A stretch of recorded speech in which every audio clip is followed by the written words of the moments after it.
இவங்களுக்கு ஆச்சரியம் என்னன்னா, நம்ம இங்கே கம்யூனிசமும் தொழிலாளர்களை பற்றி பேசுகிறோம்.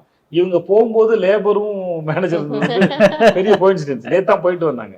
அது பெரிய கோயின்சிடென்ஸ் அது. See, வெற்றிமாறன் வந்து when he writes women, right? Or I don't know whether to use the word rights because அவர் எல்லாமே வந்து he decides more than rights. But whether it's Vadachennai, Asuran, the supporting characters in ஆடுகளம், எல்லாமே ஒரு ஒரு ஒரு மாதிரி டிஃப்ரெண்ட்டான ஃப்ளேவர் இருக்கும், கலர் இருக்கும்.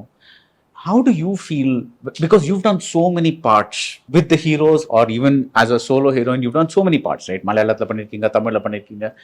இப்போ when you look at வெற்றிமாறன்'s women, are you able to say இந்த ஒரு விஷயம் அவர் ரொம்ப ஸ்பெஷலாக இருக்கு அவர்கிட்ட? Are you able to say that? As a film, ஃபில்மாவே படமாவே பார்க்கும்போது எனக்கு எப்பவும் தோணி இருக்கு. ஏன்னா ரொம்ப ரூட்டடா லைக் இந்த விடுதலை பத்தி சொன்னா கூட அன்சங் ஹீரோஸ்னு சொல்லுவாங்கல்ல, மக்கள் கூடயே இருந்து மக்களுக்காக சமத்துவத்துக்காக போராடின இருந்தாலும் யாருக்கும் தெரியாத ஹீரோஸ் கூட இருக்காங்க.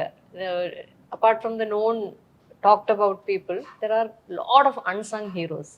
So இது வந்து அந்த மாதிரியான ஒரு unsung ஹீரோக்கான ஒரு ட்ரிபியூட் விடுதலைங்கிற கான்செப்ட். ஆனந்த் ஒரு சுகமான உள்ளாடை.